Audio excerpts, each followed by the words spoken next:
Hello, welcome to another tonalist landscape oil painting demonstration. This is your painter in residence. I'm Francis McCarthy, and the painting I'm bringing you today is called September Path. It's an 8 by 10, and I painted this a few days ago. Mostly, it's umbers. Yeah, it's umbers and ochres. It's umbers and ochres together, hand in hand, and unlike, say, and it's one of the reasons I'm not labeling it an umber or an ochre or whatever, is I want the full gamut of the earth tones from the yellows into the reds. Not the reddiest reds, but, kind of into those clay tones. You can see a bit of them down on the bottom of the painting.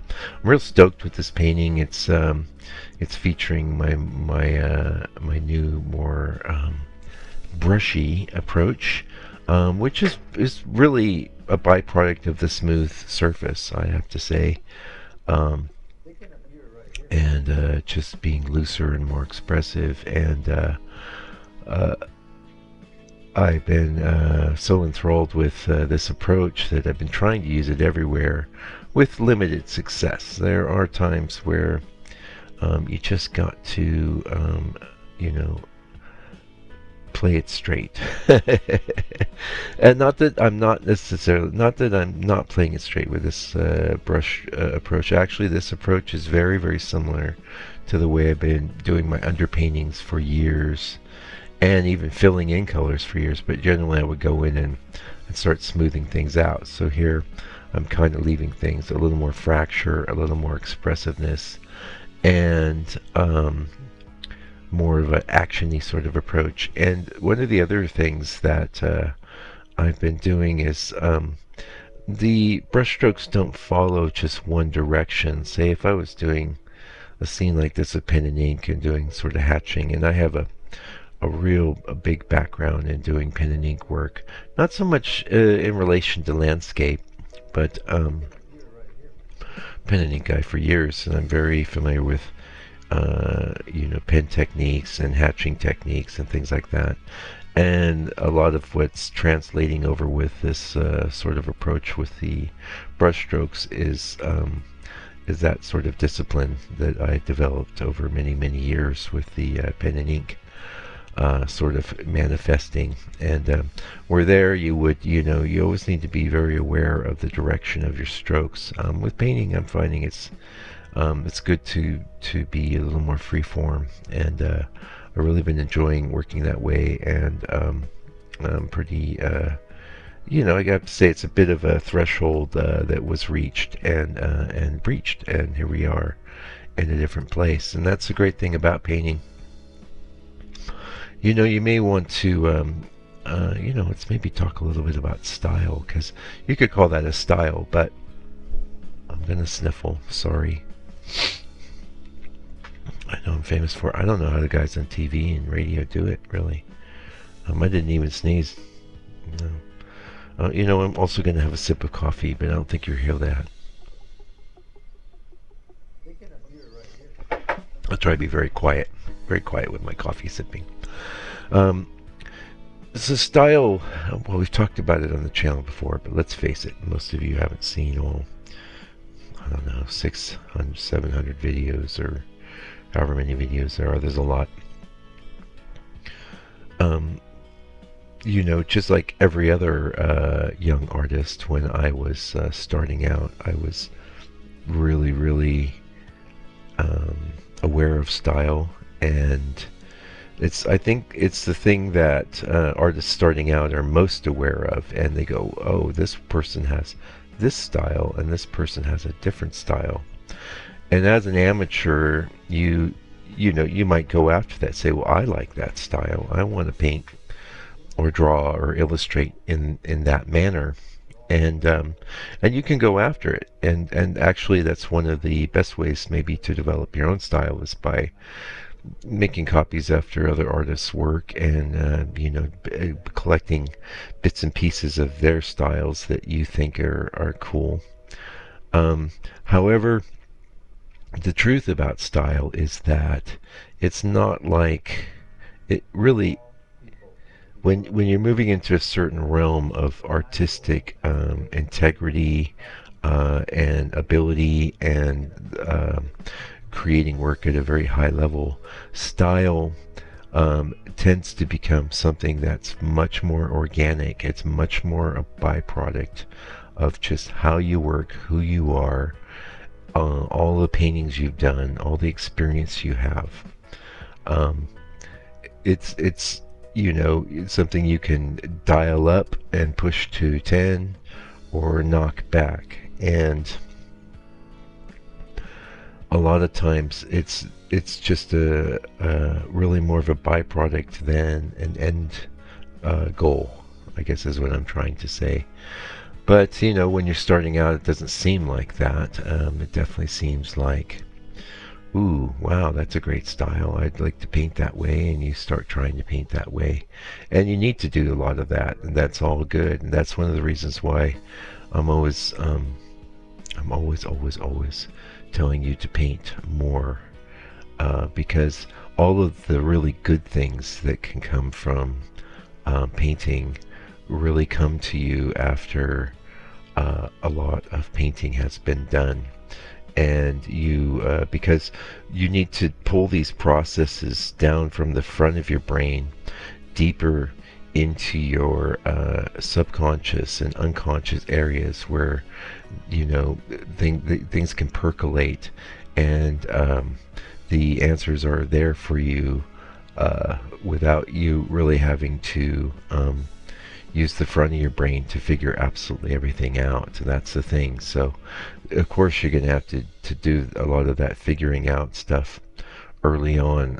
Painting is always an intellectual process, I think, but it's also a feeling process, and the best paintings are definitely a real combination of both. There needs to be a balance struck, and it's not like that balance can be enforced but as some dictate, like I must work consciously and unconsciously at the same time. I mean, clearly you're just working consciously then. You get what I'm saying? So and how do you say, well, that's great, Mike. Yeah, you tell me to paint all the time, and I'm not going to do anything super great unless I do. What a drag. That's what I would call a bad attitude. You have a different attitude about painting, and that's an attitude like the same sort of attitude you have when you do your laundry, or you clean the dishes, or you mow the lawn, or you do any of the multitude of things that you do throughout, brush your teeth, any of that stuff. It needs to be a bit offhand. It needs to be just something that you do. Like eating is a great example as well. Eating takes a certain amount of time to do. You know how to do it without thinking about it because you've been doing it your whole life, right? So how do you get there? I mean, what's a good way to get there? Well, I recommend just having a daily practice. And this painting, you see this painting in the live area, it cracks in at just over an hour, and it's a really nice little painting. I'm really happy with it. I'm stoked with it. I'm a lot more stoked with it than paintings I maybe spent 3 or 4 hours on. One I'm speaking of recently, I just went in yesterday to finish, and it's like that gets into something I'm going to hopefully have time to talk about this video, which is reference, which is the other thing I'm always talking about. But hang in there. Anyway, do a little painting every day. It's an hour. Give yourself an hour. Say, I will do a painting, and it will take me an hour, at most an hour and a half. So clearly you don't want to do a huge painting. You want to do something fairly small. But one of my briefs on this one was like, I want this to take the same amount of time as a 5x7 would have. It's twice the size of a 5x7, but I did it in the same amount of time, and that was part of my personal brief. I want that immediacy, I want that impact, and I want to have a little more room to move, right? So I'm very happy that I succeeded in that regard, and I'm going to be trying to do more of that. Much as I love doing 5x7s, because you really, and I think I would recommend 5x7s for you too if you're starting out, because first of all, you can get a lot of really cool frames. They're everywhere. That's a really standard like photographic size. That's for one. For Two, it's you're going to be constrained in that smaller size. You're not going to be able to get too jiggy. You're going to be able to get hung up on detail and stuff. It takes a little more discipline when you start working larger. Discipline I had to use here is like there's a ton of detail in the reference, which I completely ignored. Not completely, but for the most part, just disregarded it. Went with big shapes, big colors, a loose brushwork. That was my brief, and that's what I followed, and I got a nice painting done. Now I got thousands under my belt. If you want to get thousands under your belt, just imagine how good you would be if you did a 5x7 a day, every day. At the end of the year, that'd be, let's just say there's a few days it didn't work out. Let's just say you had 300 paintings. There's 350 something days in the year. You got 300 paintings. 2-3 years in, you're gonna have 1,000 paintings under your belt.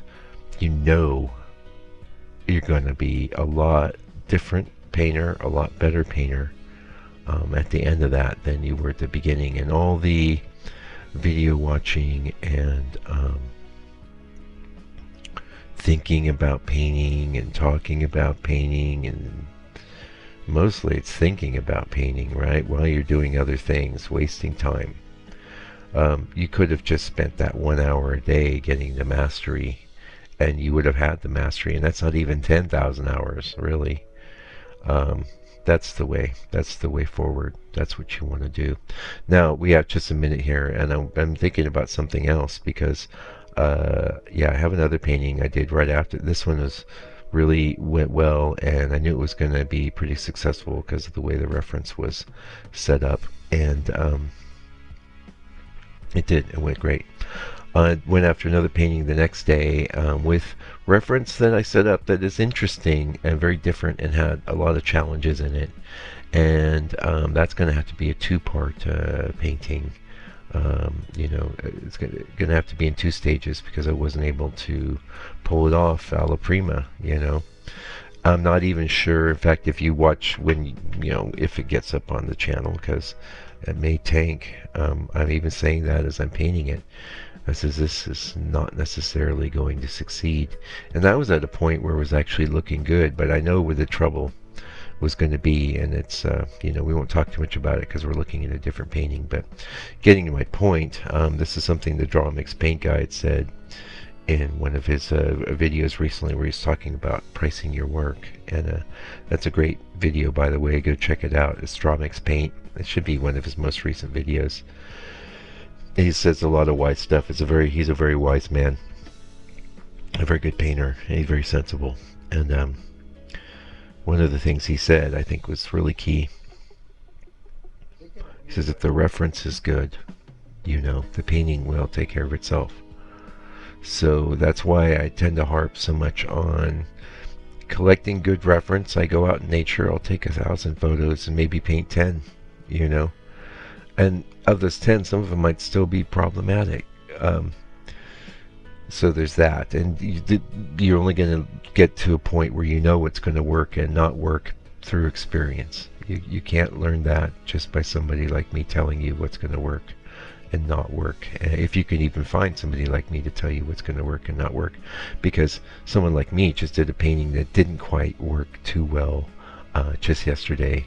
And the day before I did this painting, which works very well. So the difference was I had a feeling on the other one. I was like, And then sometimes I go for it anyway, because that's life, man. You gotta, push the envelope, push the barriers, and keep trying to.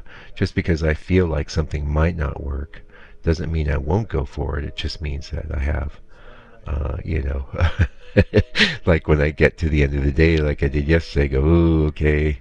Well, I haven't failed yet, but, I'm not able to pull off all this bravissimo, this and that, because I have to solve so many problems that are inherent in the reference. Anyway, thank you for... Was gonna sneeze. Oh my goodness, so sorry to do that. Sorry. Thank you for joining me today. And if you got all the way to the end of the video, sorry about the sneeze. Anyway, till I come back with another video for you, do me a favor, do me a solid. Take good care of yourself, your family, all your loved ones. Please try and be patient with people that don't have the same belief structure as yourself. Maybe they just know something you don't. You never know. Anyway, take good care. Stay out of trouble.